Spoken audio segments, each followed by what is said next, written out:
Good morning प्यारे बच्चों, मैं हूं आपके एजुकेटर पूर्णिमा और हम करेंगे वर्कशीट नंबर 58। सब्जेक्ट आपका सामाजिक विज्ञान है, कक्षा आपकी 9वीं है और डेट है 26 नवंबर। तो स्टूडेंट्स, आप लोगों को क्या करना है, ये आपको कुछ चिन्ह यहाँ पे कुछ लोकेशंस दी हुई हैं, चोटियाँ दी हुई हैं, पर्वतमाला दी हुई हैं, तो इनको आपको मैप में लोकेट करना है, पहली चीज़। दूसरा, देखो आप इनको करोगे कैसे।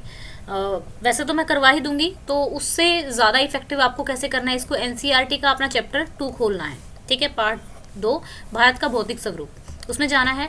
उसमें आपके मैप भी दिए हुए हैं, तो मैप में ये सारी लोकेशन आपकी दी हुई है। अरावली पर्वतमाला, अनाईमुदी पर्वत चोटी, छोटा नागपुर का पठार, कोंकण तट, पश्चिमी घाट, ये सारी लोकेशन दी हुई हैं। तो वहाँ से एक बार आप उनको खोल के देखोगे, क्योंकि फिर वो आपको याद हो जाएंगी बहुत अच्छे से, ठीक है। तो चलिए अब इसका ये वर्क करते हैं। यहाँ पे हम देखते हैं, यहाँ पे हम देखेंगे कि यहाँ पे पहले इन्होंने बोला अन्नामुदी चोटी, तो ये अन्नामुदी यहाँ पे है, ठीक है। मैं इस पे लिख देती हूँ, ये फर्स्ट वाला ए का मैं लिख देती हूँ, ये जैसे पहला है। अच्छा, अरावली पर्वतमाला है, पहले पे दिया हुआ अरावली पर्वतमाला, तो यहाँ पर अरावली पर्वतमाला ए आप लिख देंगे। पूरा ए नहीं लिखेंगे, जैसे यहाँ पे पूरा ही लिखेंगे, मैं लिख ही देती हूँ, अरावली पर्वतमाला।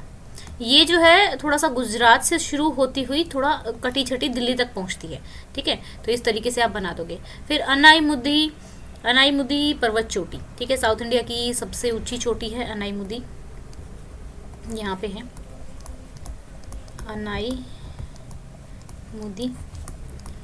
पर्वत चोटी, ठीक है। अभी मैं दिखाऊंगी भी आपको मैप में, एक बार मैं दिखा देती हूँ। मैप थोड़ा सा कहाँ है, यहाँ पर है, तो एक बार पहले देख लेते हैं मैप में, ताकि आपको अच्छे से समझ में आ जाए। मैप हमारा हिल्स एंड ये रहा, ठीक है। तो यहाँ पे अगर आप जाते हैं, ये देखिए, यहाँ आप जाते हैं, ये है हमारी अनाईमुदी चोटी, ये है हमारी अरावली रेंज, ये दिख रही होगी आपको। थोड़ा ब्लैक पेन ले लेती हूँ, शायद ना दिख रही हो। तो ये है हमारी अरावली रेंज। यहाँ पे देखो, ये हमारी विंध्या रेंज है, यहाँ जाएगी। फिर हमारे सतपुड़ा रेंज है, यहाँ आपको नर्मदा और तापी आपने देखी थी पिछले वर्कशीट में। और यहाँ पे है हमारा छोटा नागपुर प्लेटू, ठीक है। तो इस तरीके से आपको मैप में ये मार्क कर लेना है। अपनी बुक में देखेंगे ना, बहुत अच्छे से दे रखा है। यहाँ पे जाएंगे तो इसको ऐसे मार्क कर देंगे, छोटा नागपुर प्लेटू, ठीक है। छोटा पठार बोलते हैं हिंदी में प्लेटू को, है ना। तो नेक्स्ट है आपका छोटा नागपुर का पठार। अब कोंकण तट पूछा हुआ है इसमें, और पश्चिम घाट, ठीक है। पश्चिमी घाट आपका यहाँ पे दिए, यहाँ पे आपको पता ही है कि पश्चिमी घाट मैंने पिछली बार आपको कराया था पूरा।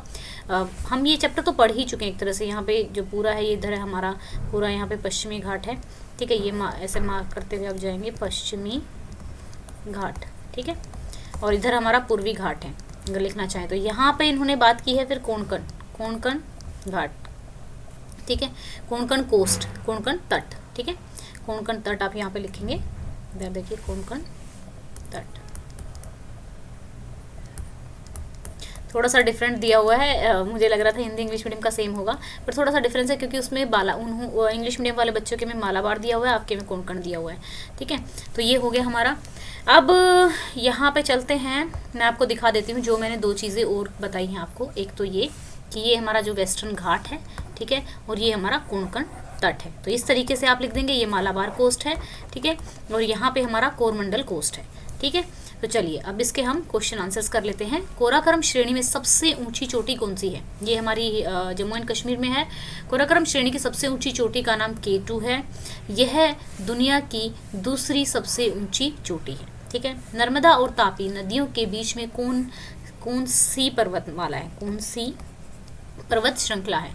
नर्मदा और तापी नदी के बीच में सतपुड़ा पर्वत श्रृंखला है, ठीक है। अब नेक्स्ट आप देखेंगे क्वेश्चन, विंध्य श्रेणी के उत्तर में कौन सा पठार स्थित है? विंध्य श्रेणी के उत्तर में मालवा का पठार स्थित है, ठीक है। ये बहुत इंपॉर्टेंट क्वेश्चन है, एक एक लाइन के आपको याद करने हैं। कोरमंडल तट के पास स्थित भारत के 2 राज्यों के नाम लिखिए। और वैसे भी देखिए, जिस तरीके का आपका स्टडी पैटर्न होने वाला है, तो वो थोड़ा क्रिएटिव होगा, वो रट्टा वाला एप्लीकेशन वाला नहीं चलेगा। तो ये चीज़ें आपको आनी चाहिए, और इसको मैं ये कहूँगी याद ना, मतलब अपने आप हो जाएगा। आप अगर एनसीईआरटी की बुक खोलोगे, अपना चैप्टर पढ़ोगे और मैप के साथ, जैसे कोई लोकेशन आई कि K2 आई, अच्छा भाई कहाँ पर है K2, तो हमारी जो माइंड है ना, वर्ड्स से ज़्यादा पिक्चर्स को, जैसे अगर आप मान लो आपने एक फिल्म देख ली है और फिल्म देखने के बाद वो ना हमारे माइंड में स्टोरी जो है बहुत टाइम तक रहती है।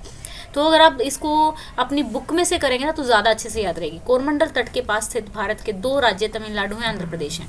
तो अब यहाँ पे देखो, हम मैप में चलते हैं। यहाँ पे ये कोरमंडल कोस्ट था, तो यहाँ पे है ये तमिलनाडु है और ये आंध्र प्रदेश है। तो इस तरीके से जब आप देख कर पढ़ोगे तो बहुत ही अच्छे से आपका याद हो जाएगा। तो नेक्स्ट देखते हैं हम, नेक्स्ट कौन सा क्वेश्चन है। पूर्वी घाट भारत के मानचित्र में किस दिशा में है?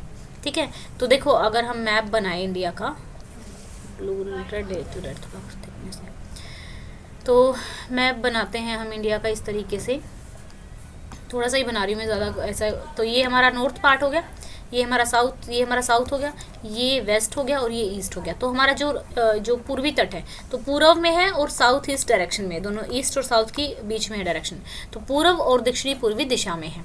ठीक है, इस तरीके से आपको याद कर लेना है। तो कॉन्ग्रेचुलेशन स्टूडेंट, हम लोगों को 93,000। Thank you so much for the love and support you are giving to me, and please पढ़ना भी स्टार्ट कर दीजिए, वो मुझे ज़्यादा सेटिस्फाई करेगा, ज़्यादा अच्छे से मुझे खुशी होगी कि आप लोग पढ़ रहे हैं। ठीक है, जल्दी ही हम 100 के हो जाएंगे। अभी मैं बोल रही हूँ आप लोगों को, प्लीज़ NCERT उठाइए, NCERT से बेस्ट कुछ नहीं है। हाँ, एक सीरीज़ हम अराउंड मे बी 15 दिसंबर के बाद मैं कोशिश करूँगी आप लोगों को बिल्कुल शॉर्ट फॉर्म में सारी चीज़ें रिवाइज कराई जाएँ। ठीक है, आई होप आपको अच्छे से समझ में आ रहा होगा, और प्लीज़ कमेंट करके ज़रूर बताया करो, क्योंकि आपके कमेंट से मुझे मोटिवेशन मिलता है। एंड आज की वीडियो के लाइक्स का टारगेट हम रख देते हैं 1500 likes. Okay, thank you, have a nice day, may God bless you.